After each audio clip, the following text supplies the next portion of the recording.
pertama, pembacaan visi misi oleh calon ketua OSIS dan calon ketua MPK yang dilaksanakan setelah upacara di lapangan upacara. Di sana mereka membacakan visi misi dan master plan mereka, dimulai dari pembacaan visi misi calon ketua-ketua MPK dengan nomor urut 1, dilanjutkan dengan nomor urut 2 dan 3.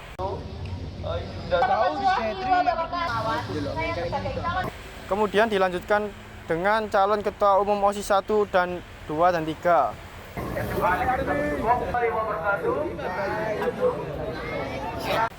Kemudian dilanjutkan di AGC, yaitu dengan debat antara calon ketua OSIS dan MPK yang dibagi menjadi 3 sesi, yaitu sesi 1 dengan pembacaan master plan dengan disanggah oleh calon lainnya. Baik, izin menanggapi ya Armi. Bagaimana cara Armi biar bisa menerapkan presisi sendiri, semua aspek dalam presisi agar tidak hanya menjadi kata-kata indah saja, namun bisa diimplementasikan ke dalam organisasi SMA Negeri 1 Suko maupun SMA Negeri 1 Suko sendiri. Dilanjutkan dengan sesi kedua, yaitu diberi 1 studi kasus dan calon ketua OSIS dan MPK akan menganalisis studi kasus tersebut. Studi kasus untuk calon OSIS nomor 3. Baik, terima kasih Bapak atas pemaparan dari studi kasusnya. Izinkan saya untuk menjawab. Dan sesi ketiga, yaitu tanya jawab oleh audiens. Di hari berikutnya diadakan pemilihan ketua MPK dan OSIS di AGM, kemudian pembacaan hasil suara di hari yang sama pada pukul 16 sampai 16.30.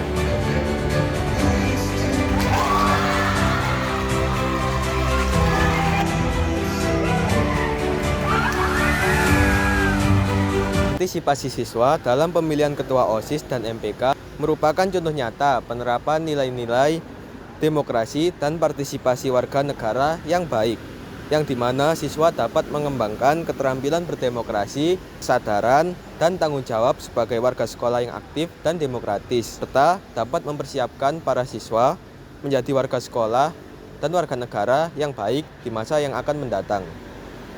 Dalam sesi debat, calon MPK nomor urut 1, Fatah, dinilai terlalu berpegang pada pandangan bahwa semua harus dikoordinasikan kembali. Hal ini memberikan kesan bahwa visi, misi, dan master plan yang ia susun belum matang sehingga belum banyak yang yakin akan efektivitas programnya. Calon MPK nomor urut 2, Prilly, terlihat sering kebingungan saat berbicara, disertai jeda seperti AA dan sehingga memicu reaksi negatif dari audiens. Program yang ditawarkan juga dianggap kurang realistis, minim inovasi, dan visi-misinya dinilai lemah. Calon MPK nomor urut 3, Felis, tampak tidak menguasai master plan yang ia buat. Audiens dan panelis meragukan integritas serta mekanismenya, apalagi ia cenderung mengulang pernyataan yang sama dan tidak mampu memberikan ide baru secara spontan. Untuk calon OSIS nomor urut 1, Armi, dinilai menggunakan bahasa yang terlalu tinggi hingga sulit dipahami. Beberapa programnya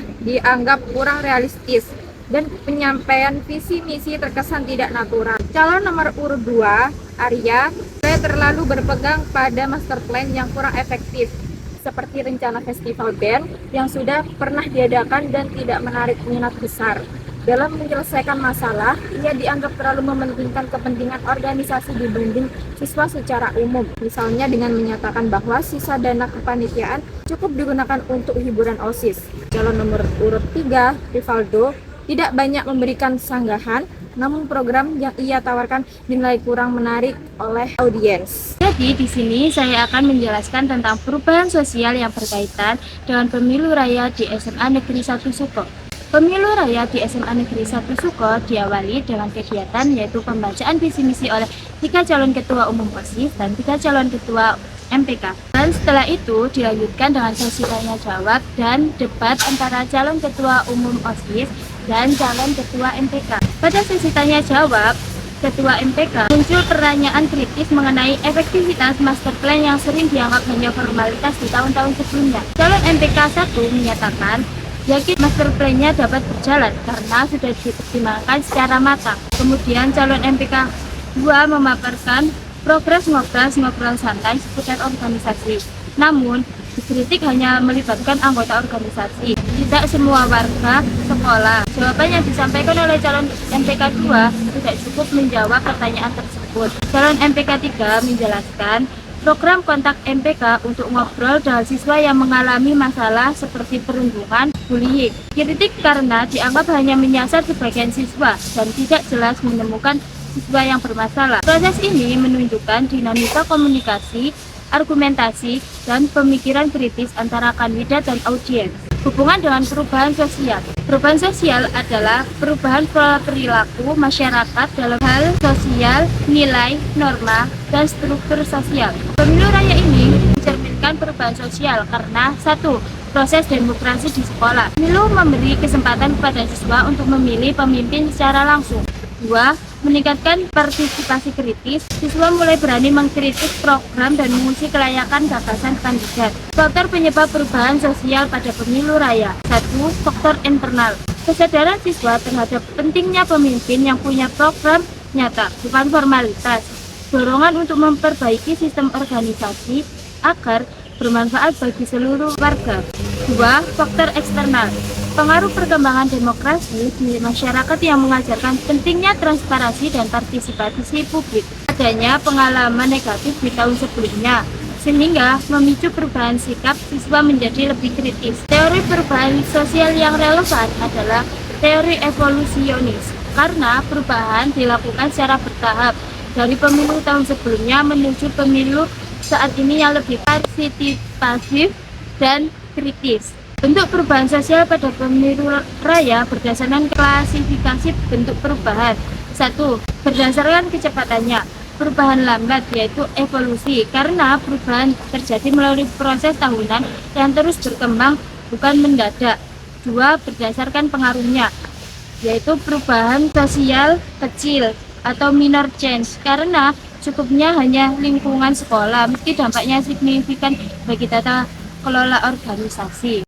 Dalam Islam kita diajarkan untuk selalu berakhlak karimah, termasuk saat memilih pemimpin. Itu artinya kita harus saling menghargai, tidak menjelekkan calon orang lain, tidak memaksa orang lain memilih, dan juga kita memilih OSIS MPK tidak dengan paksaan diri. Memilih berdasarkan visi dan misi dan kemampuan, bukan karena popularitas semata. Memilih OSIS dan MPK bukan ajang perpecahan, tapi momen untuk mempererat persaudaraan. Mari kita jalankan proses ini dengan moderat, damai, dan penuh semangat indah. Ingat, pemimpin yang baik akan membawa sebagian bagi semua, atau dalam istilah Islam disebut rahmatan lil alamin. Jadi, ayo selesaikan memilih OSIS dan MPK dengan akhlak mulia dan hati yang bersih. Berpikir kritis dalam mengaktualisasikan nilai-nilai demokrasi pada pemilihan ketua OSIS dan MPK menurut nilai agama berarti memilih secara objektif berdasarkan akhlak, integritas, dan kemampuan calon, bukan karena kedekatan atau popularitas. Visi dan misi calon perlu dinilai secara realistis dan bermanfaat bagi siswa, sambil menghindari fanatisme buta. Dalam prosesnya, pendapat disampaikan dengan santun, menghormati perbedaan pilihan, dan menggunakan hak suara sebagai amanah yang harus dipertanggungjawabkan, sehingga selaras dengan prinsip demokrasi dan ajaran agama. Membuat keputusan secara mandiri dengan tepat dan bertanggung jawab. Dalam pemilihan ketua OSIS dan MPK berarti mampu menentukan pilihan tanpa tekanan atau ikut-ikutan orang lain, tetapi berdasarkan penilaian pribadi yang rasional. Keputusan diambil dengan mempertimbangkan integritas, kemampuan, dan visi misi calon, serta dampaknya bagi seluruh warga sekolah. Sikap ini menunjukkan kemandirian, kedewasaan, berpikir, dan rasa tanggung jawab yang sejalan dengan tujuan bimbingan konseling untuk membentuk pribadi yang bijak dalam mengambil keputusan. Sejarah pemilu di Indonesia dan kaitannya dengan masa kini. Halo semuanya, pada kesempatan kali ini saya akan memaparkan sejarah pemilihan umum di Indonesia serta mengkaitkan dimensi masa lalu dengan kondisi sekarang. Pemilu adalah salah satu pilar penting dalam demokrasi kita. Sejarah pemilu di Indonesia dimulai sejak masa penjajahan Belanda. Pada tahun 1905, ada pemilihan terbatas untuk perwakilan pribumi di Volkswagen. Namun, hak dan kuasa pribumi sangat terbatas pada masa itu, sehingga belum mencerminkan demokrasi yang sejati. Setelah proklamasi kemerdekaan pada tahun 1945, Indonesia berupaya menyelenggarakan pemilu nasional. Namun, pemilu pertama baru dapat terlaksana pada tahun 1955 yang melibatkan pemilihan anggota DPR dan konstituante. Pemilu ini adalah tonggak demokrasi yang melibatkan berbagai partai politik dan aspirasi rakyat. Pada tahun 1959, Presiden Soekarno membubarkan DPR hasil pemilu dan menggantinya dengan DPR gotong royong. Masa Orde Baru 1966 sampai 1998 menerapkan sistem pemilu yang lebih terkendali dengan didominasi Partai Golkar dan hanya ada 3 partai utama, sehingga partisipasi publik menjadi terbatas. Setelah Orde Baru berakhir pada tahun 1998, sistem demokrasi Indonesia mengalami perubahan besar. Pemilu 1999 menandai kebangkitan demokrasi dengan lebih banyak partai politik yang berkompetisi secara bebas. Sekarang, pemilu legislatif dan presiden dilakukan secara langsung oleh rakyat, hingga pemilu terbaru yang telah dilaksanakan pada tahun 2024 kemarin. Perjalanan sejarah pemilu Indonesia menunjukkan transformasi dari pemilu yang terbatas dan terkendali menuju demokrasi yang lebih terbuka dan partisipasif.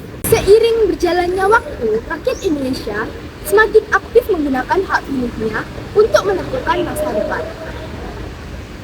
Sejarah pemilu bukan hanya catatan masa lalu, tetapi juga landasan untuk memahami dan menyikapi pemilu masa kini. Pemilu yang terus berkembang menjadi cerminan suara rakyat dan harapan demi demokrasi yang lebih berkualitas di masa depan. Pemilu di Indonesia adalah proses penting untuk memilih pemimpin bangsa secara langsung, jujur, dan adil. Ini adalah wujud partisipasi rakyat menentukan masa depan negara. Di sekolah, pemilihan ketua OSIS MPK juga dilakukan secara demokratis dan memberikan proses pemilu yang sebenarnya. Tahapan umumnya meliputi 1. Kampanye visi, misi, dan program kerja calon ketua OSIS MPK. Kedua, pemilihan yang dilakukan secara langsung, umum, bebas, dan rahasia oleh seluruh siswa. Yang ketiga, penghitungan suara secara jujur dan pengumuman ketua OSIS MPK terpilih. Ketiga proses ini mengajarkan nilai demokratis kepada masyarakat dan siswa seperti hak memilih, persaingan yang sehat, transparansi, dan akuntabilitas. Melalui pemilihan ketua OSIS MPK, siswa belajar berpartisipasi aktif dalam demokratif, memahami pentingnya visi misi calon pemimpin, serta percaya pada hasil yang adil dan jujur. Sejarah pemilu Indonesia menjadi landasan penting untuk memahami pentingnya proses demokrasi dalam kehidupan bermasyarakat. Pemilihan ketua OSIS MPK di sekolah adalah miniatur dan pemilu nasional yang membantu membentuk karakter demokratis sejak dini.